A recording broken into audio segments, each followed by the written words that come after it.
The room was glowing the way only old theaters ever did, soft gold lights.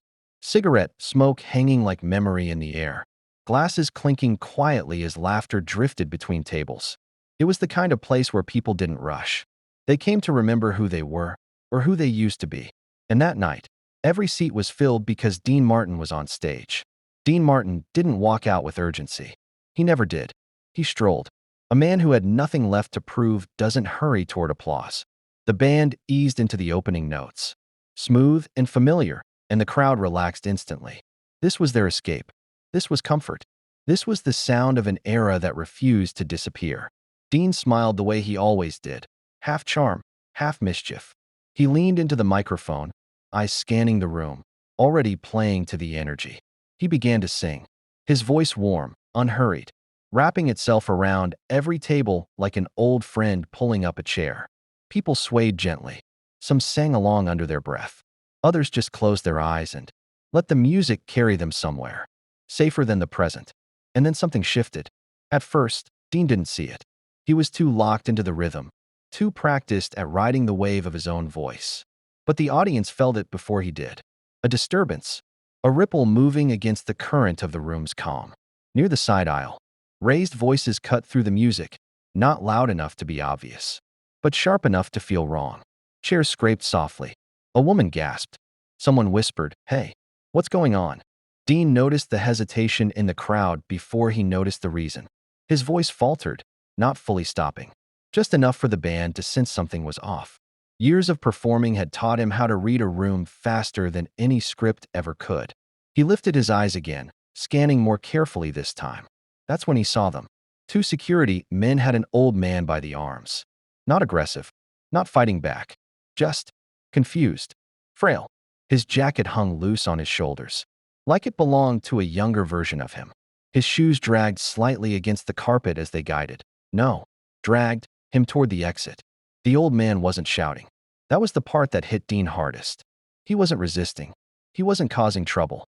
He looked around the room like someone waking from a dream, trying to understand how he had suddenly become a problem. Dean stopped singing. Not dramatically, not for attention. He just stopped. The band kept playing for half a second longer. Then one by one, the instruments fell silent. Confusion rippled across the audience as every eye turned toward the stage. Dean stood there, microphone lowered, staring at the scene unfolding in front of him. "What's going on?" he asked. His voice wasn't sharp. It wasn't angry. It was calm, but there was steel under it. The security guards froze. One of them looked up toward the stage, suddenly aware of where the spotlight truly was. The old man's knees buckled slightly, and one of the guards tightened his grip, not unkindly, but firmly. Dean took a step forward. "No, no," he said gently, holding up a hand. "Don't move him." The room went completely still.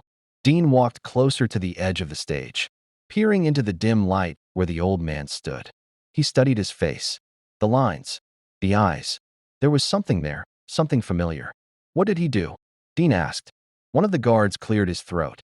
"Sir, he doesn't have a ticket. He wandered in from outside." Dean didn't answer right away. He looked at the old man again. The man looked embarrassed now, ashamed, like a child being scolded in public. His hands trembled slightly as he adjusted his hat, eyes darting from the guards to the floor, anywhere but the crowd watching him. Dean's expression changed. Not anger, recognition. "How long you been standing there, pal?"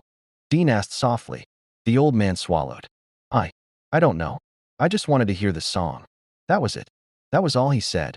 And something inside Dean Martin cracked open. Dean turned back to the guards. "Let him go." "Sir." I said let him go. There was no shouting, no threat, just authority that came from decades of being listened to. The guards hesitated, then slowly released their grip. The old man nearly lost his balance before a woman nearby reached out to steady him. Dean pointed toward an empty chair near the front. "Sit him there." The guards exchanged glances. One of them nodded, guiding the old man, not dragging him this time, toward the table. The audience began to murmur. Some clapped quietly. Others wiped their eyes without knowing why. Dean returned to the microphone, but he didn't start singing again. Instead, he spoke. "You know," he said, voice softer now, "this music, it doesn't belong to people who can afford a ticket. It belongs to anyone who still remembers what it feels like." The room was silent. Dean looked toward the old man again. You like this song, huh? The man nodded slowly, eyes shining. My wife used to play it. Before. Before. Dean didn't ask before what. He didn't need to. Well, Dean said, lifting the microphone again. Then we're gonna do it right. He nodded to the band. The music began again, but slower this time. More tender. Less performance, more confession.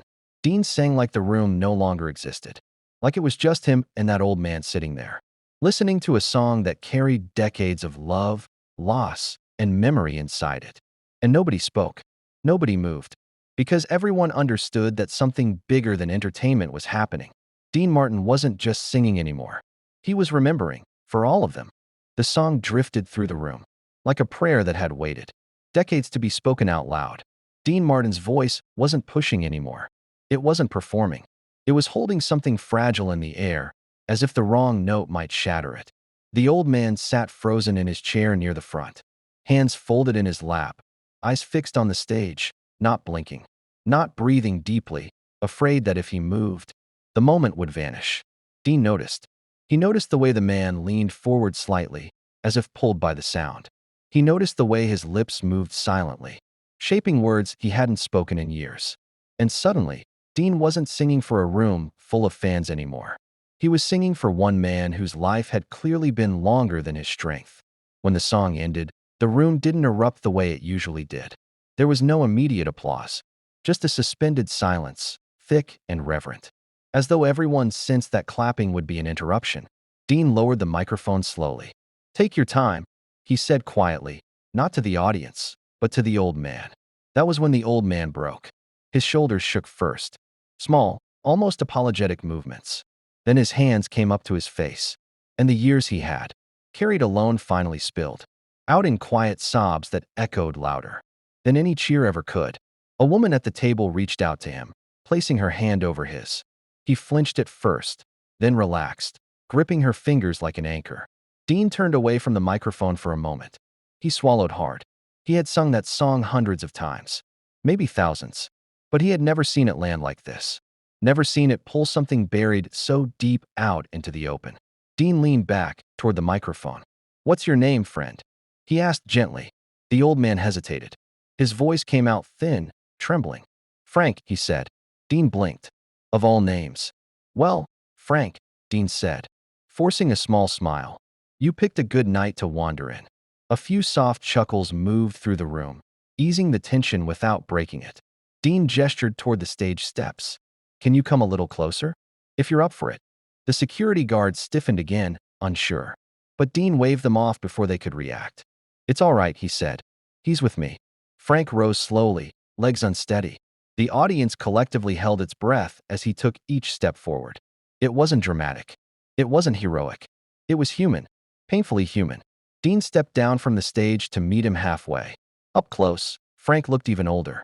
The lines in his face told stories Dean didn't need to hear out loud. War years, factory shifts, long nights, longer mornings. Dean placed a hand lightly on Frank's shoulder. You all right? He asked. Frank nodded. Didn't think I'd ever hear that song live again. Dean smiled sadly. Funny thing about music. It waits. They stood there together, one a legend bathed in spotlight, the other a man who had nearly been erased from the room minutes earlier. Dean guided Frank to a chair at the edge of the stage and sat beside him. Not above him. Beside him. The audience watched, stunned. This wasn't part of the show. This wasn't planned. And that's why it mattered. You said your wife used to play that song, Dean said. Frank nodded. Every Sunday. She said it made the house feel softer. Dean felt that word hit him harder than applause ever had. Softer, he repeated. Frank smiled faintly. She passed a long time ago. But when I heard you singing it tonight, it felt like she was in the room again. Dean looked out at the audience. Anyone here ever lose someone? He asked quietly. Every hand didn't rise, but every heart did. Dean nodded. That's why this music exists, he said. Not for charts. Not for money. For moments like this. A hush settled again. One of the security guards shifted uncomfortably near the aisle. Guilt flickered across his face. Dean noticed and gave him a small nod. Not accusing. Not forgiving, just acknowledging. Dean turned back to Frank. You didn't do anything wrong, he said firmly. You hear me? Frank's eyes filled again. I didn't mean to cause trouble. I know, Dean said. And you didn't. Dean stood and returned to the microphone. Ladies and gentlemen, he said, voice steady but thick with emotion. We're going to take a little break from the program tonight. A murmur rippled through the crowd. This next one, Dean continued, isn't for the spotlight. It's for memory. He glanced at Frank. And for anyone who ever felt like they didn't belong somewhere anymore. The band adjusted quietly. No flashy intro. Just a few gentle notes. Dean sang again, but this time, his voice carried weight. Not polish. Weight. Each lyric felt lived in. Worn. Honest. Frank closed his eyes. And for a few minutes, time folded in on itself. The theater wasn't a theater anymore. It was a living room from decades ago. A record player spinning. A woman humming softly in the kitchen. A man younger than Frank, holding on to something he didn't yet know he'd lose. When the song ended, the applause came, but it was different. Slower. Deeper. People stood, not out of excitement, but respect. Dean helped Frank to his feet. You stay as long as you want, Dean whispered. Front row. Frank nodded, unable to speak. As Dean walked back to center stage, something inside him felt unsettled. That moment hadn't just changed the night. It had changed him. Because for the first time in a long time, Dean Martin wasn't sure whether he had saved the old man with the song, or whether the old man had just reminded him why he ever sang at all.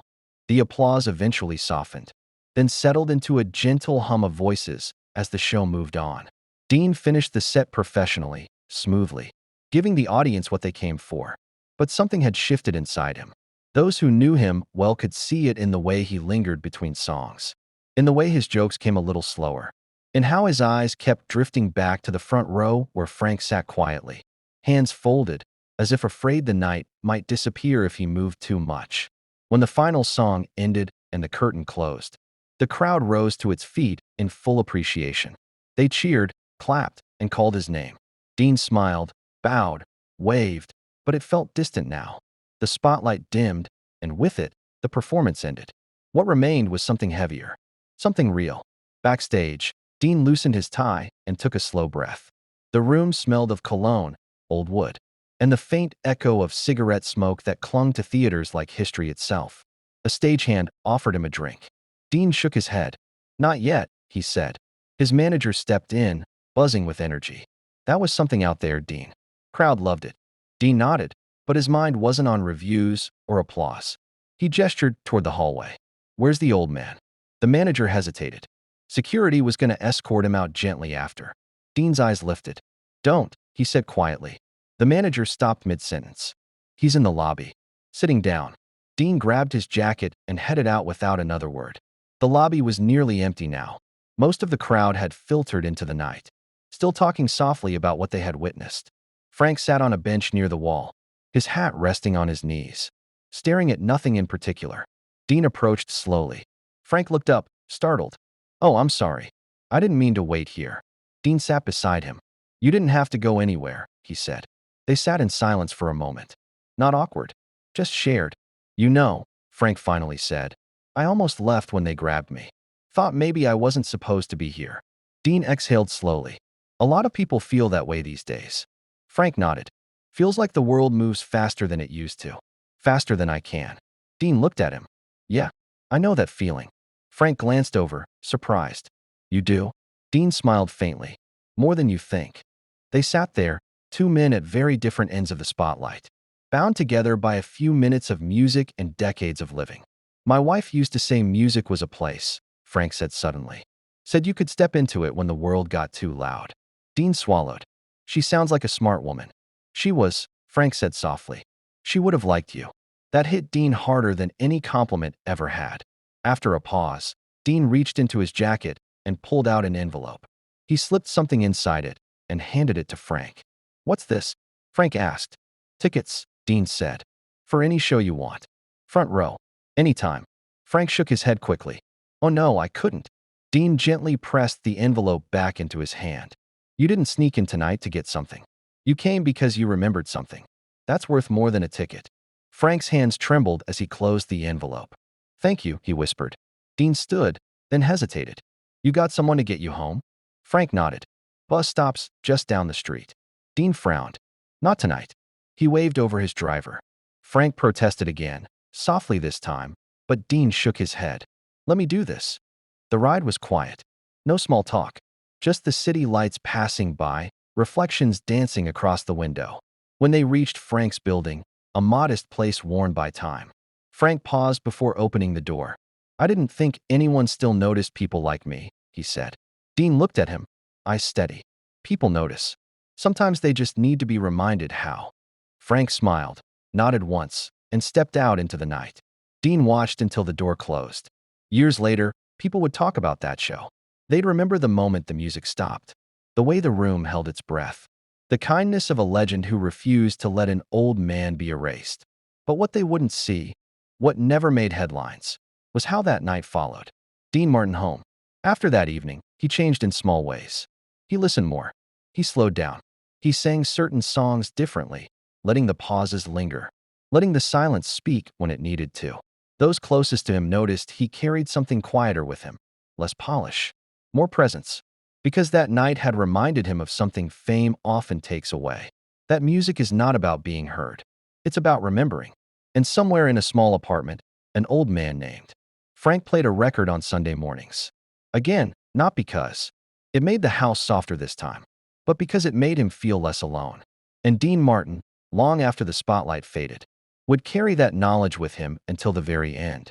That sometimes the most important performance is the one you stop in the middle of, to let humanity finish the song.